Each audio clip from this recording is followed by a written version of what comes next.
Hello friends, hope you all are fine. Today we are going to study our chapter number 4 of class 11th history and the name of chapter is the Central Islamic Land. तो इस chapter को हम 3 parts में cover करेंगे। पहला part आप इस video में देख रहे हैं, दूसरा पार्ट और तीसरा पार्ट बहुत ही जल्द आएगा क्योंकि चैप्टर थोड़ा बड़ा है। चीजों को मैंने डिटेल में एक्सप्लेन करने की कोशिश की है। सारे इंपॉर्टेंट पॉइंट्स जो आपकी बुक में दिए गए हैं एनसीईआरटी की 4th चैप्टर में हिस्ट्री 11th क्लास की, वो मैंने सब कवर अप किए हैं ताकि हम एक डिटेल में समझ सकें हिस्ट्री में की जो चीजें हैं उनको। ठीक है स्टूडेंट्स, हम आइए अपना चैप्टर कंटिन्यू करते हैं। बेसिकली इस चैप्टर के अंदर हम prophet Mohammad peace be upon him, उनके बाद जो इस्लाम कल्चर फैला या इस्लाम रिलीजन फैला उसके बारे में इस चैप्टर के अंदर कवर अप करेंगे और वो कौन सी चीजें थी जो आगे आने वाले समय में हुई। So let us start. There are over 1 billion Muslims living in all part of the world. दुनिया भर में 1 बिलियन यानी 100 करोड़ से ज्यादा मुस्लिम्स लोग रह रहे हैं। They are citizen of different nation, speaks different language and dress differently. और जिन जिन देशों में वो लोग रह रहे हैं वहाँ की भाषा बोलते हैं, वहाँ के कल्चर को मतलब एक्सेप्ट करते हैं, फॉलो करते हैं और वहीं के हिसाब से उनका कस्टम है। अगर इंडिया की बात करें तो इंडिया का ट्रेडिशन अलग है, way of speaking of language अलग है। साउथ अफ्रीका में वे ऑफ स्पीकिंग लैंग्वेज अलग है और ट्रेडिशन भी अलग है। सऊदी अरब में अलग है और अपना इंडोनेशिया में अलग है। दुनिया में सबसे ज्यादा मुस्लिम्स इंडोनेशिया में है। It started roughly 1400 years ago in the Arabian Peninsula. और ये इस्लामिक जो कल्चर था, इस्लाम रिलीजन था, वो 1400 साल पहले इसकी शुरुआत हुई। We will study here the rise of Islam and its expansion over a vast territory extending from Egypt to Afghanistan. और इस चैप्टर के अंदर हम ये पढ़ेंगे कि इस्लाम रिलीजन जो इजिप्ट से लेके अफगानिस्तान तक फैला हुआ है उसके बारे में हम इस चैप्टर के अंदर कवर अप करेंगे। The Central Islamic Land between 600 and 1200 is based on Quranic इतिहास पे है और records of past event और तवारीख such as biographies, ठीक है, records of the saying of the Prophet Muhammad peace be upon him and the commentaries on the Quran, ठीक है, तफसीर। इन सब चीजों से हमें पास्ट में हिस्ट्री के बारे में पता चलता है, इस्लामिक हिस्ट्री के बारे में। ये सब सोर्सेज हैं इस्लामिक हिस्ट्री के। Documentary evidence is the most valuable writing history because it does not consciously refers to the events and persons. और डॉक्यूमेंट्री जो एविडेंस होते हैं वो भी मोस्ट वैल्यूएबल हैं। क्यों? क्योंकि उनसे हमें पता चलता है कि क्या क्या चीजें उस समय घटित हुई थी और कैसे एक्सपेंशन हुआ चीजों का। It come almost entirely from Greek and Arabic papyri, और ये हमें यहाँ से मिलती है। ये डॉक्यूमेंट्री एविडेंस जो मिले हैं हमें वो ग्रीक और अरेबिक पेपियारी से। पेपियारी हमने पिछले चैप्टर में देखा था, वो एक तरह का पत्ता होता था जिसके ऊपर वो सारी चीजें लिखी जाती थी। Some evidence has emerged from archaeological excavations done at the desert palace. क्योंकि आप जानते हो पूरा अरब या अफगानिस्तान, ये वो वाला इराक वाला इलाका, वो सारा रेगिस्तान से ही लगभग कवर अप है।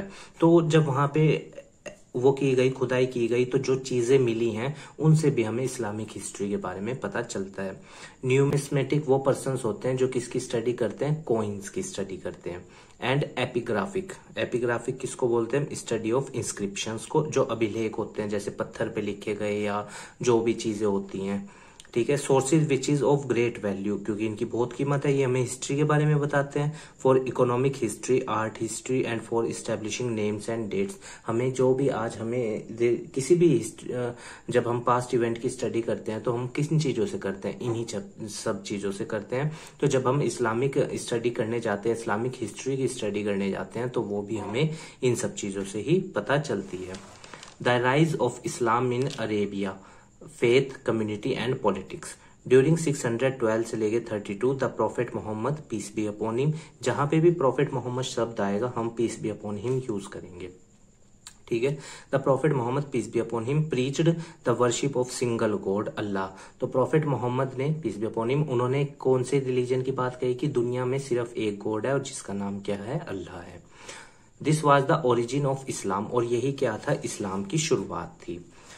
Mohammad peace be upon him was an Arab by language, वो अरब थे लैंग्वेज से, एंड कल्चर एंड मर्चेंट थे, व्यापारी थे, बाय प्रोफेशन से वो व्यापारी थे। The Arabs were divided into 2 tribe. अब अरब के लोग भी 2 ट्राइब्स में बटे हुए थे, कबीला। ट्राइब्स को लगभग क्या कहा जाता है, कबीला। Each led by a chief who was chosen on the basis of family connection, courage, wisdom and generosity. ठीक है, तो इन सब के बेस पे हर व्यक्ति अपना कबीला चुनता था। मान लो जिसके पूर्वज जिस कबीले से बिलोंग करते हैं वो उसी कबीले का मेंबर होता था और उसी को ही फॉलो करता था। Each tribe had its own God और गॉडेस। हर ट्राइब का, हर कबीले का अपने भगवान थे, अपने गॉड थे। वर्शिप्ड एज एन आइडियल श्रीन, और वो क्या करते थे, मूर्ति की भी पूजा करते थे। ठीक है ना, जैसे कहते हैं श्राइन, एक पूजा स्थल कह देते हैं, और वहां पे मूर्ति लगाकर, जैसे हम लोग टेम्पल्स के अंदर करते हैं पूजा। मैनी अरब ट्राइब्स वर नोमैडिक। बहुत सारे अरब ट्राइब्स क्या थे, नोमैडिक थे, खाना बदोश थे, जो एक जगह से दूसरी जगह जाते रहते थे। Moving from dry to green areas की तरफ, सूखे रीजन से हरे भरे रीजन्स की तरफ जाते थे ताकि अपने मवेशियों को चरा सकें या अपना जीविका चला सकें। In the search of food mainly dates. Dates क्या होते हैं, खजूर। उस टाइम अरब वाले इलाके में खजूर बहुत चलती है, आप जानते हैं। एंड फॉडर, अपने जानवरों के लिए चारा, या कैमल्स के लिए जो उन्हें चाहिए, कैमल्स जो उनके पास थे उनके लिए चारा या पानी, जो भी व्यवस्था जहां भी उन्हें मिल जाती थी, तो वो एक जगह से दूसरी जगह ट्रेवल करते रहते थे। Muhammad peace be upon him own tribe Quraysh. तो Muhammad peace be upon him वो किस ट्राइब से थे, कुरैश ट्राइब से थे। लिव्ड इन मक्का, और रहते कहां पे थे Muhammad peace be upon him, Mecca के अंदर।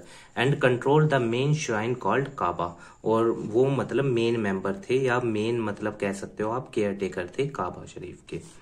मक्का was located on the trade route between Yemen and Syria. तो जो मक्का है, जहां पे आप जानते हो एक होली प्लेस है मक्का, तो वो उस टाइम कहां पे स्थित था, यमन और सीरिया के बीच में। Around 612 Muhammad peace be upon him declared himself to be the messenger of God. तो मोहम्मद साहब ने अपने आप को क्या डिक्लेयर किया कि वो गॉड के क्या है, मैसेंजर हैं। और इस्लामिक बिलीफ्स में ये भी है कि जो प्रॉफिट मोहम्मद है पीस बी अपॉन हिम, वो अल्लाह के मतलब गॉड के आखिरी मैसेंजर हैं। ठीक है, उनके बाद कोई प्रॉफिट नहीं बना है, ये भी इनमें बिलीव्स है। और गॉड सिर्फ उनके हिसाब से क्या है, एक है। ये सब चीजें आपकी एनसीईआरटी की बुक में लिखी हुई हैं, आप वहां से भी इनको मैच कर सकते हैं। The worship involved simple rituals such as daily prayers and morals principles such as distributing alms and abstaining from theft। तो जो वर्शिप है, इस्लामिक वर्शिप है, उसमें क्या कहा गया है, सिंपल रीति रिवाज है, दान देने के बारे में बताया गया है, और मतलब कि बुरा काम करने से बचना चाहिए। इन चीजों, इस्लामिक रिलीजन में ये चीजें ज्यादा बताई गई हैं। ठीक है, और यहाँ पे मैंने आपको बता दिया कि गॉड एक ही बताया गया है इस्लामिक रिलीजन में, और prophet Muhammad was the last messenger of God. Muhammad's peace be upon him message influenced to those people who felt deprived of the gains from trade and religion were looking for a new community identity। तो Muhammad साहब का जो religion थी या जो उनकी बातें थी वो उन लोगों को ज्यादा समझ में आई, या उन लोगों ने उनको ज्यादा फॉलो किया जो लोग क्या थे, सताए हुए थे, या समाज के अंदर जो डिप्राइव्ड थे, वो जो एक नई पहचान चाहते थे, उन लोगों ने prophet Muhammad peace be upon him उनकी बातों को सुना। Those who accept the doctrine were called Muslim, और जो जिन्होंने प्रॉफिट मोहम्मद साहब की बातों को माना उनको क्या कहा जाने लगा, मुस्लिम्स कहा जाने लगा। The Muslim were opposed by the affluent Makkans who did not like the rejection of their deities and found the new religion a threat to the status and prosperity of Makkah। तो जो मक्कन्स थे, मक्कन्स के मतलब मक्का के अमीर लोग थे, उन लोगों को ये बात पसंद नहीं आई। क्यों? क्योंकि उन्हें डर लगने लगा कि कहीं ये मुस्लिम्स या इस्लाम फैल ना जाए, ठीक है ना, या फिर उनके मतलब भगवान की या जो भी ईश्वर उनका है उसको डिग्रेड ना करें लोग, मतलब कि उसको नकारे ना। तो ये उनके मन में जो अमीर लोग थे या जो मतलब कह सकते हैं आप कैपिटलिस्ट लोग थे, उनके मन में ये विचार आया। In 622 Muhammad peace be upon him was forced to migrate with his followers to Medina. तो उनको मजबूर किया गया और वो कहाँ माइग्रेट कर गए, मदीना चले गए 622 उसमें।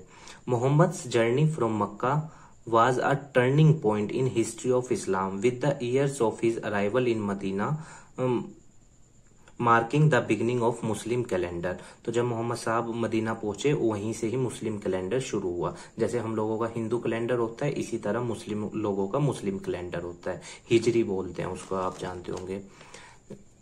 और वो 1400 हिजरी से शुरू होता है, लाइक दैट। एक बार आप इसको चेक कर लीजिएगा।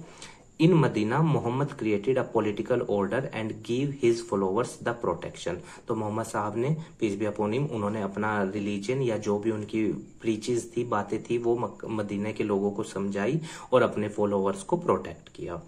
The community survived on agriculture and trade as well as an arm tax. ठीक है, तो जो कम्युनिटी थी, जो चीजें थी, लोग थे, वो किस पे डिपेंड थे? लगभग खेती पे डिपेंड थे, और डेट्स की खेती होती थी, खजूर की लगभग, क्योंकि आप जानते हो उस वाले इलाके में गेहूं या ये सब उगाना मुश्किल है बहुत। ठीक है, और व्यापार पे थे और आल्म टैक्स, ज़कात पे निर्भर थे। मुस्लिम्स में ये भी है कि मतलब विश्वास है या मानना है उनका कि जैसे जो भी हम कमाते हैं उसका एक हिस्सा दान करना चाहिए, ज़कात के रूप में नीडी लोगों को देना चाहिए। शायद जहां तक मेरी नॉलेज है 5वें हिस्से की बात कही गई है, बाकी आप एक बार चेक कर लीजिएगा। ठीक है, 5वां हिस्सा कहा गया है कि अपनी कमाई का ज़कात के रूप में देना चाहिए। और एक फेमस क्योट ये भी है कि मैंने पढ़ा है एक जगह एक बुक में कि अपनी दौलत की हिफाजत ज़कात देकर करनी चाहिए। ये मुस्लिम्स में एक क्योट चलता है। In addition the Muslims organized raids on Meccan caravans. ठीक है ना, तो जनरली क्या होता था, जो और लोग होते थे काफिले, मतलब कि वो क्या करते थे, या और कमाई के जो सोर्स होते थे वो रेड डाली जाती थी। ठीक है ना, छापा मारना, लाइक दैट, उससे भी इनकम का सोर्स होता था। These raids provoked Meccans and created difference with the Jewish of Medina. तो अब यहाँ से आइडियोलॉजिकल डिफरेंसेस शुरू हो गए यहूदियों के बीच में और मुस्लिम्स के बीच में, क्योंकि कन्फ्लिक्ट ऑफ आइडियोलॉजी शुरू होने वाला था इन रेड्स की वजह से। After a series of battle, Makkah was conquered and Muhammad's reputation as a religious preacher and political leader spread far and wide. तो जैसे ही मक्का मतलब कि उस पे विक्ट्री की गई तो मोहम्मद साहब पीस बी अपॉन हिम, उनकी मतलब कह सकते हैं आप सोसाइटी के अंदर स्टेटस या उनका वजूद वो क्या हो गया, बहुत ज्यादा बढ़ गया। लोग उनको रिलीजियस प्रीचर के रूप में या पॉलिटिकल लीडर के रूप में देखने लगे। Impressed by Muhammad's peace be upon him achievements, many tribes, mostly Bedouins, nomadic, joined the community by converting to Islam. तो बहुत सारे खाना बदोश ट्राइब्स, कबीलों ने मोहम्मद साहब की आइडियोलॉजी को फॉलो किया और किस में कन्वर्ट हो गए, वो लोग इस्लाम में। Medina become the administrative capital of the emerging Islamic state with Mecca as its religious centre. तो मदीना किसके रूप में उभर के सामने आया? एडमिनिस्ट्रेटिव कैपिटल, जहां से सारे इंपॉर्टेंट डिसीजंस लिए जाने लगे इस्लामिक स्टेट की। ठीक है, देखिए गाइज, मैं भी एक लर्नर ही हूं और आप जानते हो कि चीजें आपकी बुक में लिखी हुई हैं। तो अगर किसी पॉइंट से आपकी कोई भावना हर्ट हुई है या मेरी कोई एक्सप्लेनेशन ऐसी आ जाती है जिससे आपकी कोई भावना हर्ट हुई है तो मैं आपसे क्षमा मांगता हूँ। मेरी कोई इंटेंशन नहीं है आपकी किसी भावना को हर्ट करने की।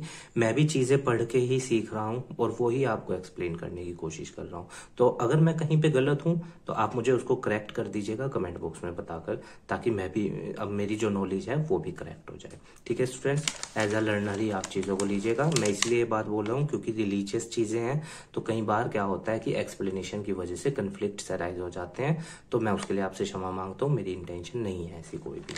आई रेस्पेक्ट ऑल द रिलीजन, मैं सभी धर्मों की इक्वल रेस्पेक्ट करता हूँ। All ideals were removed from the Kaaba as Muslims were required to face the shrine when offering prayers. तो आप जानते हो इस्लामिक कल्चर में, इस्लाम रिलीजन में मूर्ति पूजा नहीं की जाती। ठीक है ना, जैसे कि एक आइडियल बनाना, मूर्ति बनाना, फिर उसका वर्शिप, ऐसा उनमें अलाउड नहीं है। तो वो सब मूर्ति हटा दी गई। क्यों? क्योंकि इस्लामिक रिलीजन में, इस्लाम में ये बिलीफ है कि जो गॉड है, जो अल्लाह है, उसकी कोई इमेज नहीं हो सकती, वो हर चीज में है। ये बिलीफ है इन लोगों में। In a short time, Muhammad, peace be upon him, was able to unite a large part of Arabia under a new faith community and state। और बहुत ही कम समय में मोहम्मद साहब ने मतलब कि बहुत बड़े एरिया को इस्लामिक रिलीजन में या अपनी बातों से मतलब कि इस्लाम पे चलना सिखाया और उस आइडियोलॉजी को फॉलो करना सिखाया। इस्लामिक कैलेंडर की अगर हम बात करें, द हिजरी, मैंने आपको बताया था इस्लामिक कैलेंडर हिजरी से शुरू होता है। The Hijri era was establish during the khilafat of Umar with the first year falling in 622 CE Christian era. ठीक है, वहां से हिजरी कैलेंडर शुरू हुआ। A date in the Hijri calendar is followed by the letter AH से मतलब शुरू होती है इसमें डेट, और इसके अंदर 354 दिन होते हैं, 12 मंथ होते हैं, मुहर्रम टू दुल हिजा ऑफ 29 और 30 डेज। ठीक है, जो आप में से इस मुस्लिम्स लोग होंगे उन्हें ये चीजें बहुत बेहतर समझ आ रही होंगी, पर as a part of subject we have to study this. The Hijri year is about 11 days shorter than the solar year. Solar year से, क्योंकि आप जानते हो हम लोगों का ईयर जो होता है वो 365 दिन का होता है, पर हिजरी कैलेंडर 354 दिन का होता है। Each day begins at sunset and each month with sighting of the crescent. अर्धचंद्र से मतलब इनका महीना शुरू होता है हिजरी कैलेंडर में। Therefore none of the Islamic religious festival including the Ramadan feast, Eid and Hajj according to the seasons. तो सीजन्स के हिसाब से ये नहीं होती, ना डेट फिक्स होती है इनकी। ये किस हिसाब से होती है? इस्लामिक कैलेंडर के हिसाब से होती है, अर्धचंद्र पे जो बेस्ड है। द खिलाफत expansion and civil war and sect formations. धीरे धीरे जो डिफरेंट सेक्ट्स या प्रॉफिट मोहम्मद साहब के जाने के बाद जो चीजें आगे बढ़ी, अब हम वो पढ़ेंगे। After Prophet Muhammad, peace be upon him, death in 632, no one could legitimately claim to be the next prophet of Islam। तो कोई मतलब कि एक सही से दावा नहीं कर पाया कि वो अगला प्रॉफिट होगा इस्लाम रिलीजियन में। Prophet means messenger of God. इसीलिए ये माना जाता है कि prophet Muhammad peace be upon him was the last messenger of God. उनके बाद कोई भी प्रॉफिट नहीं बना है। It created opportunities for innovations and the biggest innovation was the creation of institution of खलीफा। तो उनके बाद क्या बने? खलीफा। Prophet Muhammad was the last prophet, उनके बाद क्या शुरू हुई? खिलाफत, जैसे खलीफा कह सकते हैं, इस्लामिक राज्य कह सकते हैं। लीडर्स ऑफ द कम्युनिटी को क्या कहा जाने लगा? जो लीडर होता था उसको अमीर अल मोमिनीन। Became the deputy khalifa of the prophet. Prophet के बाद ये होते थे। द फर्स्ट 4 खलीफा, आप जानते हो इस्लामिक रिलीजन में 4 खलीफाओं के बारे में जिक्र किया गया है। Justified their power on the basis of their close relation with the profit and continued his work. तो उस हिसाब से, किस हिसाब से उनको अरेंज किया गया है? जितने वो prophet Muhammad peace be upon him उनके करीब थे या उनके साथ उनके रिलेशंस थे। द 2 ऑब्जेक्टिव ऑफ खिलाफत were to retain control over the tribe constituting the ummah and to raise resources for the state। तो जो भी खलीफा बनता था उसका मेन वर्क होता था कि जो भी लोग इस्लामिक रिलीजन से जुड़े हुए हैं उन सबको जोड़ के रखना, उन सबको मतलब कि एक कह सकते कि एक माला में पिरो के रखना, मतलब ठीक है, क्योंकि आप जानते हो माला मोतियों से बनती है, तो उन सबको एक जगह रखना और उनको प्रोटेक्ट करना, और जो स्टेट है उसके लिए संसाधन इकट्ठे करना भी खलीफा की जिम्मेदारी होती है। इस्लामिक रिलीजन में जो सबसे पहले खलीफा हुए हैं वो अबू बकर हुए हैं, हजरत अबू बकर।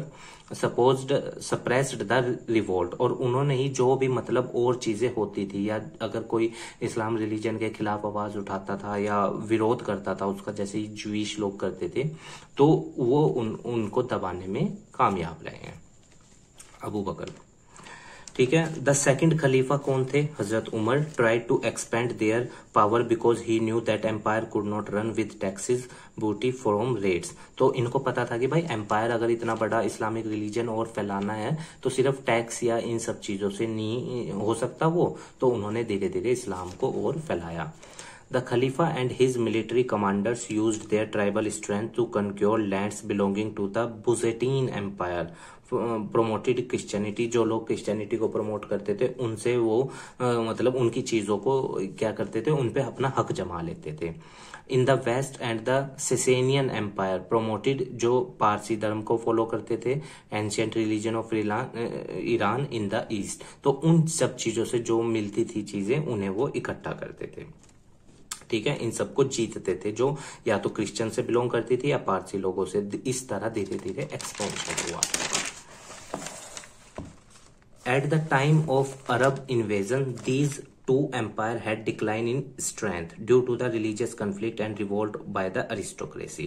तो ये क्या होने लगा, ये धीरे धीरे कमजोर होने लगे क्योंकि इनकी सारी अधिकतर वो जीत रहे थे और इस्लामिक लोग वाले, और उनका आइडियोलॉजी भी धीरे धीरे स्प्रेड हो रहा था।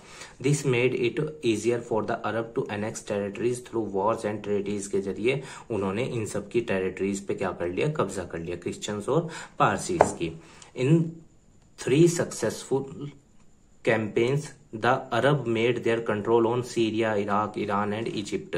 3 सक्सेसफुल कैंपेन के जरिए इन सारे एरिया पे अरब्स का क्या हो गया, कंट्रोल हो गया था। क्यों? क्योंकि वो क्रिश्चियन और वो जो थे जुडीज वाले मतलब कि पारसी लोग, वो क्या पड़ गए थे, कमजोर पड़ गए थे। Further campaign were launched by the third खलीफा। थर्ड खलीफा कौन थे? इंग्लिश में उस्मान लिखा जाता है और हिंदी में बोला जाता है उस्मान। तो थर्ड खलीफा वाज हजरत Usman.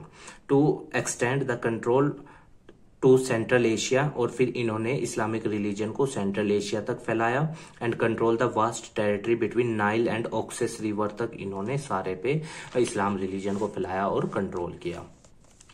The Central Treasury, Bayt al-Mal, obtained its revenue from taxes paid by Muslims, share for the booty from the raids। तो कहाँ से पैसा आता था खजाने में? जो मुस्लिम लोग टैक्स पे करते थे या फिर जो रेड्स डाली गई हैं मतलब दूसरे उन पे, उनसे जो पैसा इकट्ठा होता था वो सेंट्रल ट्रेजरी में जमा होता था। In all the conquered provinces, he imposed a new administrative structure headed by governors, amirs, and the tribal chieftains, ashrafs। तो इन्होंने क्या किया, हजरत उस्मान ने, इस्लामिक रिलीजन अब बड़ा हो रहा था, एशिया तक फैल गया था। तो जैसे मतलब कि ये अगर किसी देश में जा रहे हैं या किसी एरिया में जा रहे हैं तो वहां पे अमीर बना दिया जाता था, गवर्नर, ठीक है ना, एक गवर्नर जो उस एरिया की देख रेख करेगा और सारी चीजें एडमिनिस्ट्रेटिव चीजें करेगा। और जो ट्राइब्स का होता था, अगर मान लो कोई कबीला आ रहा है रास्ते में या कोई कबीला रह रहा है उनकी टेरिटरी में, तो उससे रिलेटेड जो भी काम होते थे वो अपॉइंट कर देते थे एक अशरफ को। अशरफ को बोला जाता है जो ट्राइबल का मतलब काफिले का, जो कबीले का हेड होता था उसको। The non Muslim population paid tax. जो नॉन मुस्लिम पॉपुलेशन होती थी वो भी टैक्स पे करती थी, खैराज बोलते थे या जजिया। याद रखिएगा, जजिया टैक्स को अकबर ने हमारे यहाँ बैन कर दिया था इंडिया के अंदर, और औरंगजेब ने उसको दोबारा लगाया था। For their rights to property and religious practices, जब वो वर्शिप के लिए जाते थे तो जजिया टैक्स उन्हें देना पड़ता था गैर मुस्लिम लोगों को, ठीक है, उस टाइम ये था। Jewish and Christians were declared protected and given large autonomy in their communal affairs। और Jewish और Christians को इन्होंने कहा कि भाई आप लोग मतलब कि प्रोटेक्टेड हो, आप लोग टेंशन ना लो, बस वही चीजें हैं कि टैक्स अपना पे करते रहिएगा टाइम पे, और चीजों को मतलब कि हमारे खिलाफ विरोध ना कीजिएगा। जब इस्लाम रिलीजन फैलना शुरू हुआ तब ये सब चीजें आपकी बुक में लिखी हुई हैं, स्टेप वाइज स्टेप आप पॉइंट वाइज पॉइंट देख सकते हैं। एनसीईआरटी की बुक में आपकी में ये चीजें मेंशन है। The ruling class of the early Islamic state comprised almost entirely the Quraysh of Mecca. तो सब आ जाते थे उसमें, और याद रखिएगा prophet Muhammad peace be upon him वो भी एक कुरैश थे, कुरैश ट्राइब से थे। द थर्ड खलीफा उस्मान आल्सो अ कुरैश, ये भी कुरैश थे, joined with his own man and in his administration to secure greater control। ये थर्ड खलीफा थे। मैंने आपको पहले बता दिया कि पहले खलीफा कौन बताए गए थे इसके अंदर, अबू बकर, दूसरे थे उमर और तीसरे कौन बताए गए, उस्मान। आल्सो ये हो गया। Due to this the conflict raised with the other tribesman, इसकी वजह से क्या हुआ, दूसरे ट्राइब्स में कन्फ्लिक्ट्स अराइज हो गए कि थर्ड खलीफा इनको क्यों बनाया गया, like that. Opposition in Iraq and Egypt combined with opposition in Medina lead to the assassination of Uthman. तो जो लोग इनके खिलाफ थे हजरत उस्मान के, इराक के या इजिप्ट के या जो मदीना के लोग इनके खिलाफ थे, उन्होंने इनका एसिसिनेशन कर दिया, मतलब हत्या करवा दी।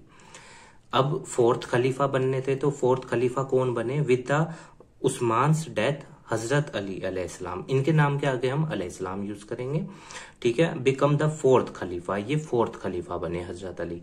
अब मैं आपको थोड़ी सी हिस्ट्री बता दूं हजरत अली जी के बारे में। हजरत अली जो प्रॉफिट मोहम्मद की डॉटर थी फातिमा बीबी जहरा, उनके हस्बैंड थे, ठीक है। प्रॉफिट मोहम्मद की डॉटर के हस्बैंड थे हजरत अली, और इनके 2 बच्चे थे, आप जानते हो, हुसैन एंड हसन। जिन्होंने करबला में शहादत दी थी और जिनके लिए मुस्लिम लोग वो मुहर्रम मनाते हैं, दुख जाहिर करते हैं। ठीक है, तो हजरत अली 4th खलीफा बने। अली अलैहिस्सलाम 656 से लेकर 61 fought two war against the Meccans के खिलाफ इन्होंने अरिस्टोक्रेसी, जो मक्का के अमीर लोग थे उनके खिलाफ इन्होंने 2 युद्ध लड़े। Ali establish himself at Kufa, और इन्होंने अपने आप को कहाँ पे मतलब स्टैब्लिश किया अपने साम्राज्य को, या अपनी शुरुआत कहाँ पे की, कूफा में। देखिए, अगर आप इस्लामिक हिस्ट्री को बहुत बढ़िया तरीके से समझना चाहते हैं तो 2 मतलब की शो हैं यूट्यूब पे, मैंने देखे हैं, मुझे तभी थोड़ा सा नॉलेज हुआ है इस बारे में। आप देख सकते हैं, एक तो है मुख्तारनामा, उसके 40 चैप्टर हैं, यूट्यूब पे अवेलेबल है हिंदी में, उससे आपको इस्लामिक हिस्ट्री समझ में आ सकती है, अगर आप इंटरेस्टेड हैं तो देख सकते हैं। और एक है यूसुफनामा, आप इन दोनों को देखिएगा जरूर, आपको इस्लामिक हिस्ट्री के बारे में बहुत पता चलेगा। और अर्तुरुल गाजी शो है TRT टीवी चैनल का यूट्यूब पे, अगर आप उसे भी देख लेंगे तो बहुत आपकी इस्लामिक नॉलेज और बढ़ेगी। अर्तुरुल गाजी के 5 सीजन आए हुए हैं, ठीक है, वो भी देख सकते हैं आप।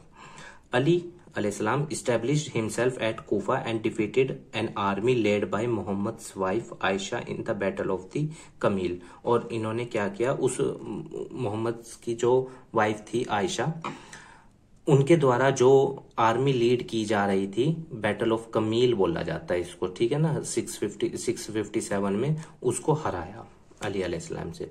But he was not able to defeat kinsman, पर ये इनके रिश्तेदारों को हराने में सफल नहीं रहे अली अलैहिस्सलाम। ऑफ उस्मान का जो रिश्तेदार था आप जानते हो, उसका नाम क्या था, माविया, ठीक है ना। And the governor of Syria, या सीरिया के गवर्नर को हराने में वो सफल नहीं रह पाए थे। Ali second battle eight Safeen northern Mesopotamia, ठीक है ना, उस टाइम सफीन बोला जाता था, बाद में नॉर्थन मेसोपोटामिया का ये area. Ended with a treaty and divided his followers into 2 group, some remain loyal to him, जो मतलब उनके जो फॉलोवर्स थे वो 2 हिस्सों में बट गए। तो कुछ तो उनके प्रति ईमानदार थे और कुछ उनको छोड़कर चले गए। मेनली ये कूफी लोग थे, जहाँ पे अली अलैहिस्सलाम ने अपनी मतलब की स्टैब्लिशमेंट किया था, वहां के लोग 2 हिस्सों में बट गए। तो एक हिस्सा तो अली अलैहिस्सलाम के साथ था और दूसरा हिस्सा उन्हें छोड़ के जा चुका था। सून आफ्टर अली अलैहिस्सलाम वाज एसिसिनेटेड बाय खरीजी, जब ये मस्जिद के अंदर सजदे में थे, मतलब कि प्रेयर कर रहे थे, तो उस टाइम इनको मतलब एसिसिनेट कर दिया गया था सजदे के अंदर, किसके द्वारा, अब्दुल रहमान भी बोला जाता है, ठीक है ना, पर ये इनका ओरिजिनल नाम है। जिसने अली अलैहिस्सलाम को मारा था उसका नाम क्या था, अब्द अल रहमान। इन अ मॉस्क एट कोफा, ठीक है ना, मॉस्क मस्जिद के अंदर वर्शिप कर रहे थे, वो सजदे में थे, तो इन्हें धोखे से अली अलैहिस्सलाम को मार दिया था। आफ्टर हिज डेथ, उनकी मृत्यु के बाद, हिज फॉलोवर्स पेड लॉयल्टी, तो उनके जो सन थे हुसैन अलैहिस्सलाम और हसन अलैहिस्सलाम, इनके प्रति जो अली अलैहिस्सलाम के फॉलोवर्स थे वो इनके प्रति ईमानदार रहे। और करबला में आप जानते हो कि 72 शहीद हुए थे, आप जानते हो, उनमें ये भी थे दोनों, इनका परिवार पूरा शहीद कर दिया गया था यजीद के द्वारा। Muawiya made himself the next खलीफा, क्यों, क्योंकि आप जानते हो ये किसका रिश्तेदार था, उस जो 3rd खलीफा थे उस्मान, उनके रिश्तेदार थे। तो माविया ने अपने आप को डिक्लेयर कर दिया था 3rd खलीफा, founding the Umayyad dynasty which lasted till 750। और इसने कौन सी डायनेस्टी को मतलब कि फाउंड किया था, उमयाद डायनेस्टी, ठीक है ना। तो माविया के बाप का नाम सूफियान, ये तो इसने अपने आप को डिक्लेयर कर दिया था नेक्स्ट खलीफा, ठीक है, किसके बाद, उस्मान के एसिसिनेशन के बाद इसने अपने आप को खलीफा डिक्लेयर कर दिया था। अब 2 ग्रुप बट गए, समझो यहां से आइडियोलॉजिकल, एक ग्रुप तो जो इनकी आइडियोलॉजी को फॉलो कर रहा है इन तीनों की, और दूसरा ग्रुप हो गया हजरत अली अलैहिस्सलाम वाली आइडियोलॉजी वाला, ठीक है स्टूडेंट्स। और ये वाली यहाँ से चीज हम पढ़ेंगे नेक्स्ट वीडियो के अंदर, कंटिन्यू रखेंगे। उम्मीद है आपको जितना भी मैंने अब तक पढ़ाया आपको वो समझ में आने की कोशिश की है मैंने, तो आपको वो समझ में आया होगा। मैं भी देखिए चीजों को पढ़ ही रहा हूँ, धीरे धीरे मेरी भी नॉलेज का लेवल बढ़ेगा। तो अगर किसी पॉइंट से आपकी कोई भावना हर्ट हुई है तो स्टूडेंट मैं क्षमा मांगता हूँ, मेरी कोई इंटेंशन नहीं आपकी किसी भावना को हर्ट करने की। चीजें थोड़ी सी अलग रिलीजियन से हैं, तो कई बार क्या हो सकता है कि शायद मैं गलत उनको एक्सप्लेन कर दूं बाय मिस्टेक, तो उसके लिए मैं आपसे क्षमा मांगता हूं। पर आप अगर आपको लगता है कि मैंने यहाँ पे थोड़ा गलत बताया है तो आप उसको करेक्ट कीजिएगा हमें कमेंट बॉक्स में बताकर, ताकि हमारी भी नॉलेज क्या हो जाए, करेक्ट हो जाए उस पॉइंट से रिलेटेड। बाकी आप स्वस्थ रहिए, हमारी ये कामना है। और देखिए सब हम सबको एक ही गॉड ने बनाया है और हम सबको मिलजुल के रहना चाहिए, ह्यूमैनिटी को प्रमोट करना चाहिए और सभी रिलीजन की इक्वल रेस्पेक्ट करनी चाहिए। ठीक है स्टूडेंट्स, खूब मेहनत कीजिए, इस देश के लिए अच्छा कीजिए, इस देश के आगे बढ़ाइए और इस देश के लिए जो भी आप अपना ईमानदारी से योगदान दे सकते हैं वो दीजिएगा, मेहनत करके, बहुत मेहनत करके। ठीक है स्टूडेंट्स, धन्यवाद, स्वस्थ रहिए, हमारी ये मनोकामना है आपके लिए। बाकी हम पार्ट 2 में यहाँ से कंटिन्यू रखेंगे चीज़ों को। धन्यवाद स्टूडेंट।